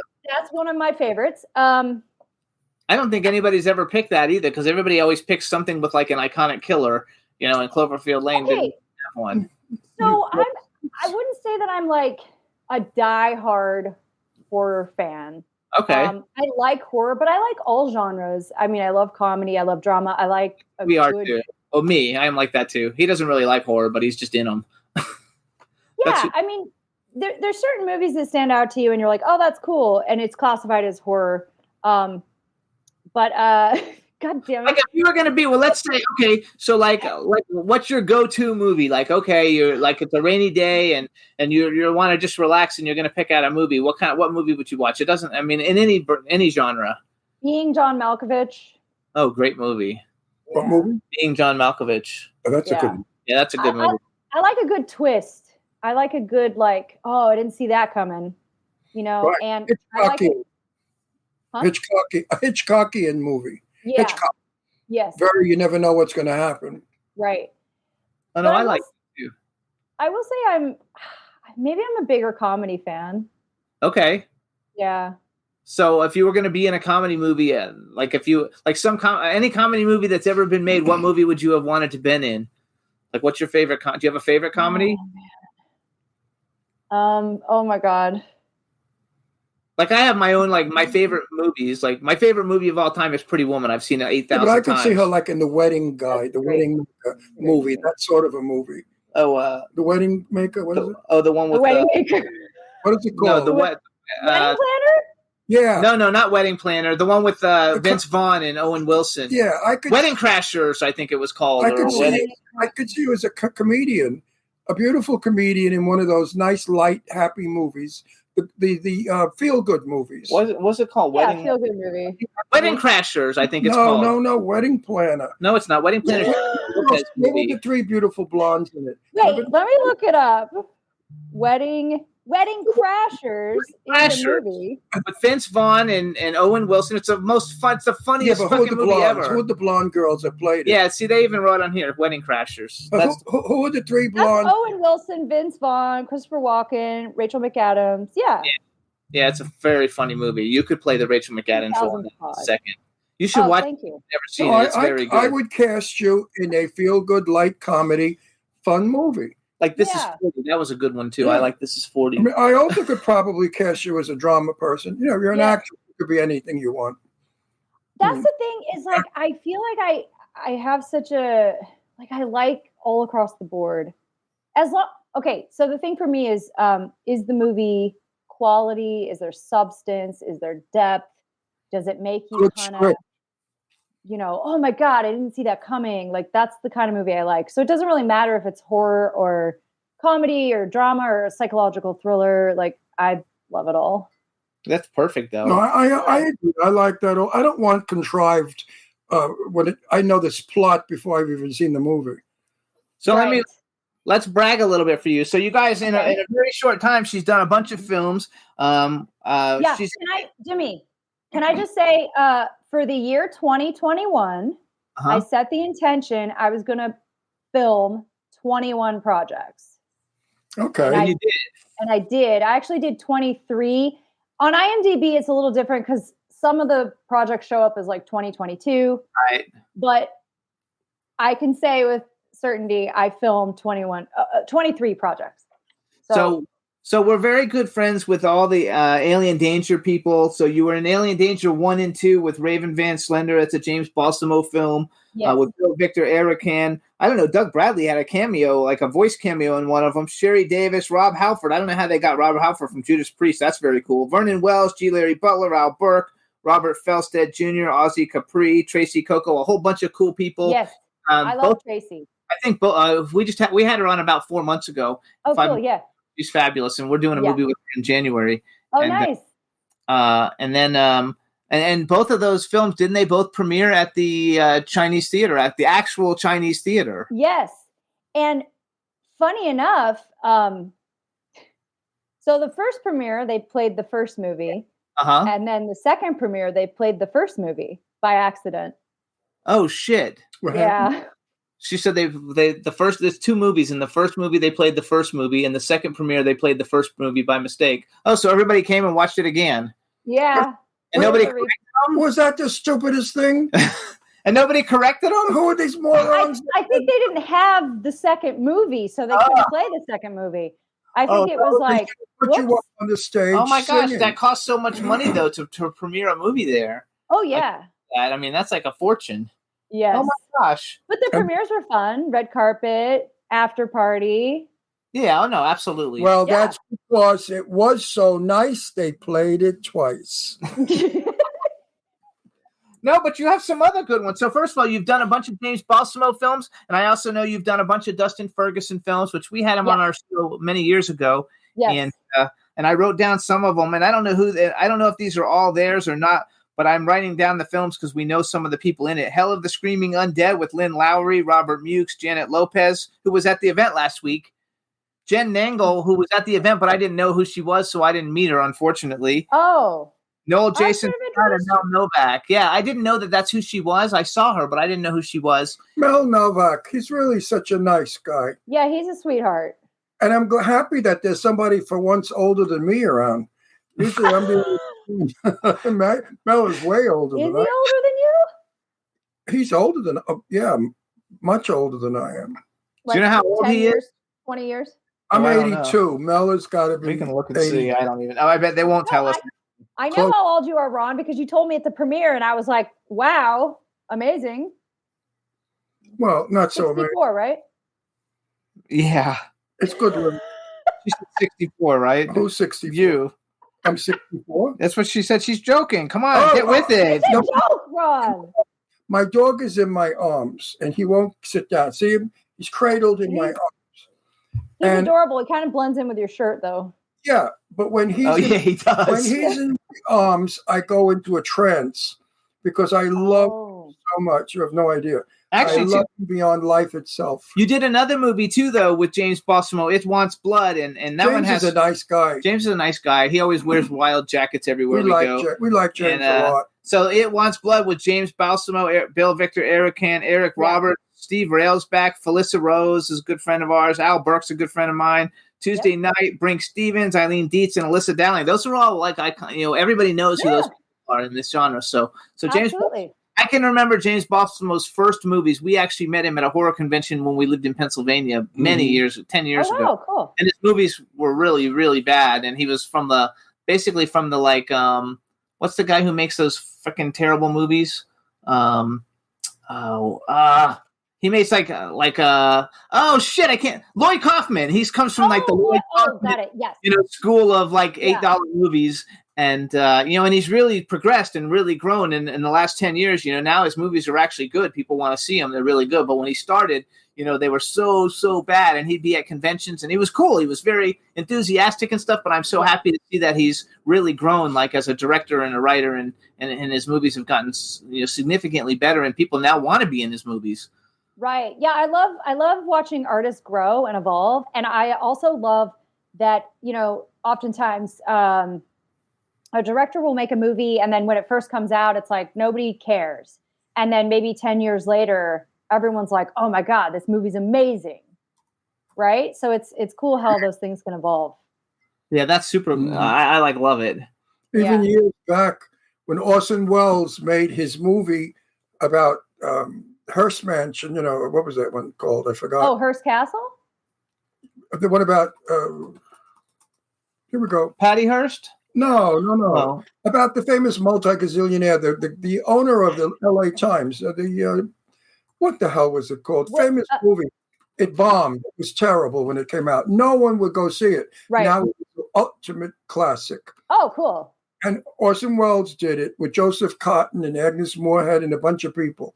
The movie was called Rosebud, where he has a slave. Yes. Rosebud. What in the hell is? I'm getting senile. Do you like I old think movies? you're making me senile. Do you like old movies? Do you watch any old movies or no? Sometimes. Okay, like Ron loves the Turner Classic Movies, black and white. Yeah, except I'm movies. starting to forget things. It's terrible. Yeah. No, I mean, like, I remember watching Charlie Chaplin a few years back, and I was like, damn, this is amazing. Like, this really holds up. But I can't think of a movie off the top of my head. I can't think of any movie right now, so... You need to, okay, so if you want to watch like some good old movies, and Ron will probably disagree, but like my favorite ones, because I had never seen a black and white old time movie until I met Ron. Now I've seen like hundreds of them. Oh, North cool. by Northwest with Cary Grant. That's in color. Oh, it's in color. I don't care if it's black and white. Older movies. But you said your first black and white movie. I know, but I didn't watch anything on Turner Classic Your first Movies. black and white movie were Betty Davis movies. No, anyway, but I'm saying the best movies from like that generation of classic Hollywood. North by Northwest is a great one. There's another one called like Three Wives for Three Brothers. Letter to Three Wives. Letter to Three Wives, phenomenal movie. What's the other ones I like? There's a few I like a lot. There's one with just a lady's name or a guy's name, one name. Who's in it? I don't remember. Oh, it's another one that brings up. We're all having these moments of like... It's not my thing. Like my favorite movies, like without it, like my go-to movies, Pretty Woman. I've seen it literally probably 1,000. Pretty Woman was a damn good movie. I love The Lost Boys. I've seen it many times, and I used to be friends with all the people, even though most of them died now. And The Lost Boys and everybody I know is dead. Well, I lost Jane Russell. I lost Mr. Blackwell. I lost Lana Turner. I lost Hayworth. These are people that I've met and known over the years. And Lance Henriksen movies. Lance Henriksen's my favorite actor. Everybody I loved from my era are gone. Did you ever see Near Dark? No. Oh my God. You have to see Near Dark. Is the best vampire ever made. Really? Lance Henriksen. It's a totally unusual kind of one. And I think it's having its like 50-year anniversary now or something. I'm but it's writing it down. Really good movie called Near Dark with Lance Henriksen. And you will like love it. It's like the best. It's my favorite out of all of them. Who cares? I do. I do. I don't know how she's writing it down. I don't know how we're number 11. We're number 11 in the world's best podcast show. Celebrity interview shows. So I don't know how we got that. You must have paid somebody off. I didn't pay anybody off. I mean, I don't have anything to do with it. I mean, people are tuning in because you have good guests and we have good guests and we're funny and banter. You never know what anybody's gonna say. That's because you never know. I could say something really crazy. Right, Astro, you're the star of this show. Actually, though, you've made a bunch of movies with Mel Novak. Yeah, like 4 of them. And then you have a TV series called Bite, but it didn't have any information. Is it coming out soon? So Bite is my friend Christine Twyman. It's a web series. She might be shopping it as a pilot. I don't know what she's doing exactly, but she's self-producing. It's a vampire series, and I play a vampire. There you go. He wants to play a vampire. I'm dying to play a vampire. He wants to play a vampire. Yeah. What's the other thing you want him to play? Somebody from outer space. He wants to play an alien or a vampire. Oh, well, why don't you contact James Balsamo? He's doing Alien Danger 3. I'm sure he would slip you in as an alien. Oh, yeah, he'd put you in as an alien. I want to be a vampire. Oh. You want to be an alien vampire? You could be an alien vampire. That's. I went to a party once as Count Dracula, and everybody said, "Ron, this is absolutely the best I've ever seen you as an actor."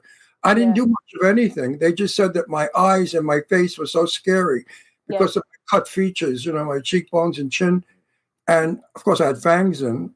Yeah, I think vampire is perfect for you. I see you kind of slicking your hair back. Yeah, and dyeing it, scaling your face a little. Yeah, the teeth. He could totally fit. So wait, so as a writer, it's like, have you written any screenplays? Have you made any screenplays? No screenplays yet. I mainly have focused on writing comedy sketch. Okay. So, although I will be writing a screenplay. I can't give any more details, but I will very soon. Another one. I hate this mystery shit. I'm sorry. You got to give us a little bit. I can't. Is it you're afraid somebody's going to steal it? No. Present day period monster. It's present day. No monsters. I think it's like I can't talk about it. Okay. I actually didn't clear it with the person if I could talk about it. See, this was on the list of things I needed to prep for. We never know what we're going to ask anyway. So there's no way to prep because we don't know what we're going to ask. That's true. Okay, just leave it a mystery. That's okay. Okay, that's fine. Yeah, that's fine. I keep screaming over and over again. Pre-publicity sells films. No, I know. We haven't even written it yet. It's not even written. It's not even written yet. I thought she said she wrote it. No, she's writing. No. Writing it. It has not even written yet. So different. Yeah. Future tense be writing. Okay, so then let's talk about cute guys in Hollywood. If you were gonna be in a movie with any, pick 3 guys in Hollywood that you think, oh my God, I'd love to be in a movie with them. And not me. I'm taken. And if you were gonna have an affair with them, that could have been okay. Who Hollywood guys you work with? Ian Somerhalder. Oh wow, who? Ian Somerhalder. He's hot. He's from Vampire. What's that? That's Vampire Diaries. Your daughters love him too. Yeah, I don't know. Okay. All right. He's more TV than movie. Yeah, he's a little more TV. Sam, hold on, I got to look up his last name. He was on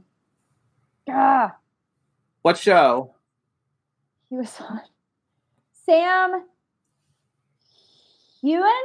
Oh, Sam Heughan. He just did a movie not too long ago for Michael Damian, who's a good friend of ours. He was in a Michael Damian movie where he plays okay.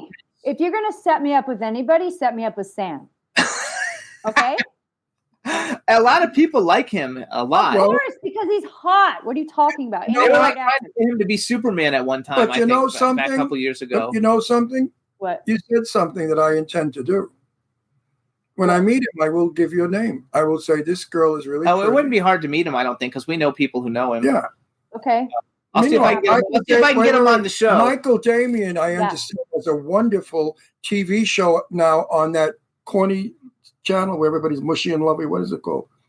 The romance. He's got a new movie coming out though in November. No, but he's got a Christmas movie. Yeah, with Lindsay Lohan. It's her first movie in 13 years. And it's going to be on that network, that mushy one. Yeah, the Lifetime or one of those. Like one of those, or Hallmark or one of those. Hallmark, that's the word. Sam's done a bunch of Hallmark movies too. Oh, okay. I just know him from Highlander. Highlander, yeah, which is a good show. It's a great. Oh my God, it's intense. You've seen the whole thing. We've only watched a couple of episodes, so we didn't. The problem with us, we don't have time. The problem, the problem is I have to watch whoever's coming on the show, so it's hard to watch other shit because I need to watch their shit so I can talk about it. We watch 2 movies every night. That's how many movies a month? A lot. Like 60-something movies a month? That's a lot of movies. Because we have friends that are in these movies, and we have to watch them because, they're our friends.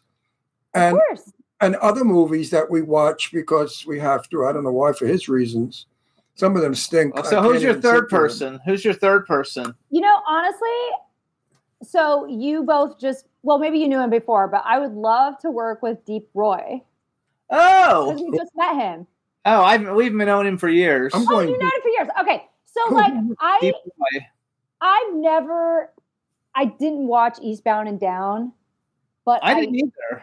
I looked him up and wow, he's like Yoda, and he's like the big people. He was the only Oompa Loompa in Johnny Depp's Chocolate Factory. He's all of them. All the Oompa Loompas. All of them. Yes, and I watched the interview with that, and he learned how to play guitar and the drums, and he learned how to do all these different things for Charlie and the Chocolate Factory. But also, he was in Neverending Story. Yes, but they dubbed his voice, which threw me off because I was like, oh yeah, that's not his voice. That's somebody else's voice. I'm actually friends with who's the star of Neverending Story now? I forgot his name. Who played the kid? Oh, really? I'm friends with him. He's been on our show. He's been on our show. I just forgot his name. God, I am getting old. The fuck, I can't remember people's names. We're having senior moments today. It's a senior, but he's a really nice guy. Yeah, he's still acting. Mostly he goes to conventions all the time. He's leaving today for Europe to go to Germany or someplace. I don't know, to sign.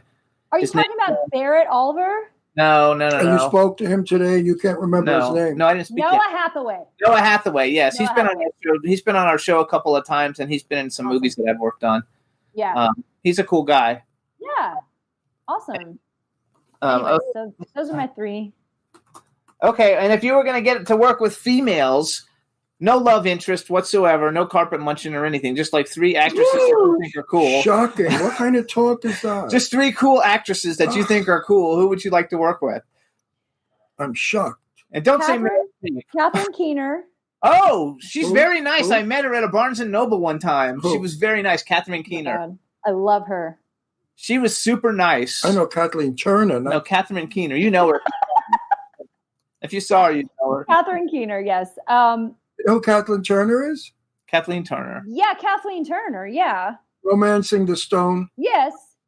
I mean, she's great, but she's not on my list. No, she wouldn't be on my list either. I love Kathleen Turner. I thought Catherine Keener wouldn't be on my list either, though. So Kathleen Turner. Go ahead. That's okay. Job. Who else would be on your list? I just don't want you to say Meryl Streep because 50% of every girl says Meryl Streep, and I'm like, and she's not the most generous actress to work with. Oh, really? So I've heard. With her? No, we haven't worked with her. No, but I've heard if you're not a big star, she doesn't give you much time. Oh, okay.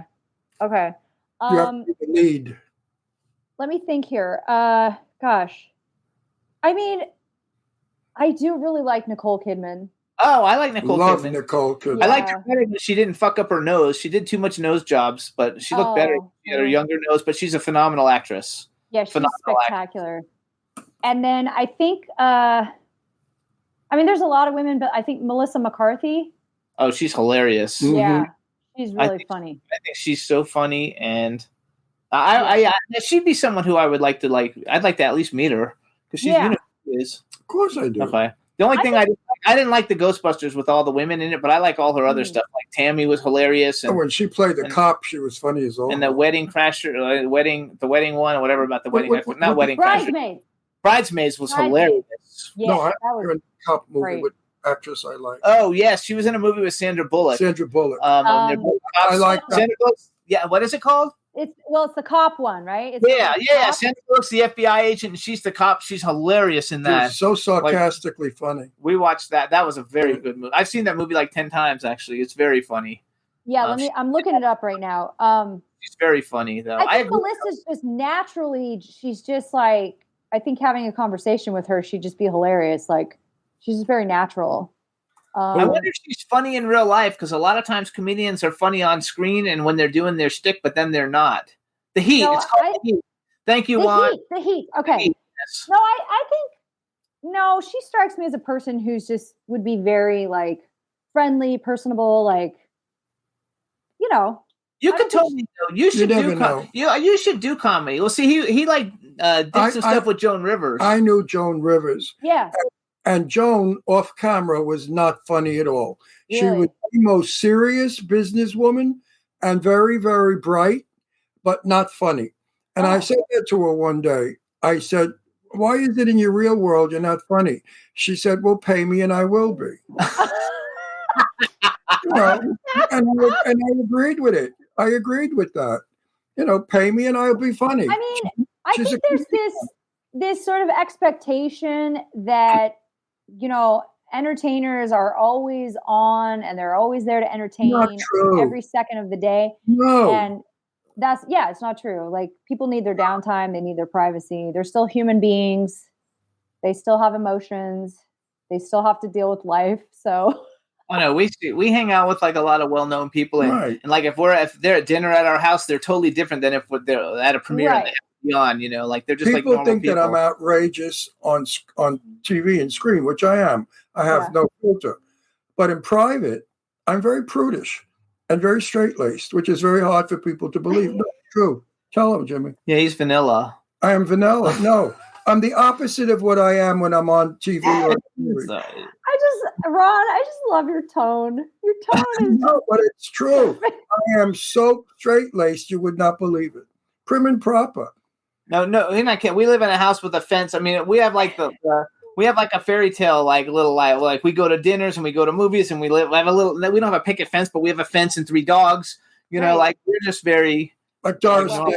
Then when we go out, we want to have fun, and it's easy for us to meet people that like we met you. It's easier. We don't have any problem walking up to anybody and talking. I love it. And that's how we meet so many. That's how we meet cool people like you. You know, when you're networking, you have to be interesting, or people won't know who you are. Well, of course, you can't just be. You know, networking is the same as acting. It is acting. When you go to a premiere, you have to be sociable. I've been to red carpets where some of the actors or actresses have been snobby and cold. And guess what? And he tells them. I have one actress whose shit didn't smell, and it was a crappy movie. She was the star. She thought who she was. And I said to her, "Why don't you smile? You know, give us a break." I said, "You're not very attractive if you don't smile." That's only a $2 movie. Just what every woman wants to hear. Smile more. Well, you know what? She was not a nice person. Everybody should be nice and friendly. I know. I agree. I saw people go up to her to talk to her and not turn her back on them to talk to somebody else. No, she was not. And you know what? I've never seen her again, and she's never been in another movie. So she really screwed up her career. This was years ago. She screwed up her career. Look how friendly everybody was at Harley Wallace thing. Everybody was.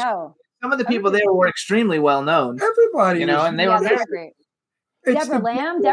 That was the first time I met her. She was awesome. She's awesome. And what about Jan Birch? Jan Birch and Sean Whalen. They're big. And they're big. Sean Whalen was in Twister with fucking all the. I have learned a long time ago.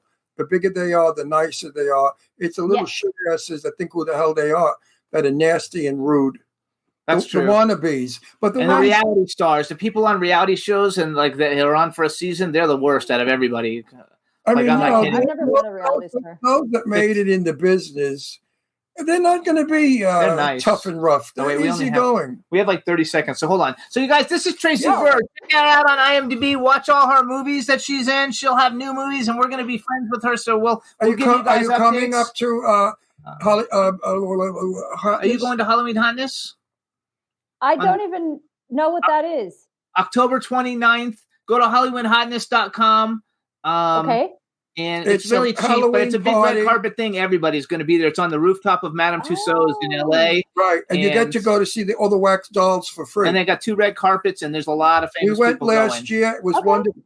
This year, Jimmy and I are guests of honors.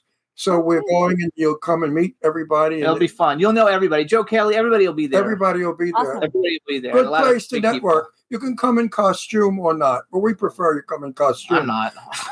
Okay, I'll feel it out. Or costume. I am a costume. Anyway, if you want information, send me a message, and I'll get information because I can hook you up with the guy, and you can talk to him. Oh, perfect. Thank you so much. It's a good So you guys Follow good Traci, place you to guys be, on honey. Instagram. It's Traci, TraciBurr, the number 8 for infinity. We think you're terrific. We hope to get to know you much better, and we'll see you soon. Thank you. You guys are awesome. Thank you so much. Okay. Bye. Bye. Bye. What a sweet girl. What a nice girl. Oh, she's still on. See, I talk good about you behind your back. I'm still here. All right, everybody. Thank you so much, chat. Thank you so much. Okay, bye. Bye. We got a great show next week, you guys. We've got a great show next week. You guys are gonna love it, and the promos will go out tomorrow. And Juan, thank you, and we'll see everybody next week. Bye, everybody. Can turn out to be so wrong. Yeah, we in the mix. Yeah, we in the mix. It's another episode. Here we go. The Jimmy Star Show with Ron Russell. Interviewing the hottest, newest, and truest of today's celebrities. Make sure to subscribe so you can get notified weekly. Jimmy Star, he's the king of cool. Ron Russell, he's a gorgeous dude. Chat room is live and you would be a fool not to vibe with us at the Jimmy Star Show with Ron Russell. Come watch it live on W4CY Radio. Miss some past episodes? Download on iTunes. The Jimmy Star Show with Ron Russell. It's the Jimmy Star Show with Ron Russell. Texting privacy policy and terms and conditions posted at textplan.us. Texting enrolls for recurring automated text marketing messages. Message data rates may apply. Reply stop, opt out. Does this noise sound painfully familiar to you? Here's the thing you need to know about snoring. It could be a sign of a very big health problem called sleep apnea. People with sleep apnea have been found to be at an increased risk for serious health conditions like coronary heart disease and other cardiovascular diseases. And studies show that as many as 80% of all sleep apnea cases go undiagnosed. If you or loved one think you have sleep apnea, you need to know before it's too late. Here's the good news. Now you can find out if you have sleep apnea quickly and easily right from the comfort of your own home with no expensive or time-consuming doctor visits or overnight sleep lab stays required. Just send one simple text to get started. Text QUIET to 323232 to get a private link to the sleep apnea quiz. Text QUIET to 323232. It takes just minutes and could literally save your life. Don't wait. Text QUIET to 323232 now. Text the word QUIET to 323232. Text QUIET to 323232.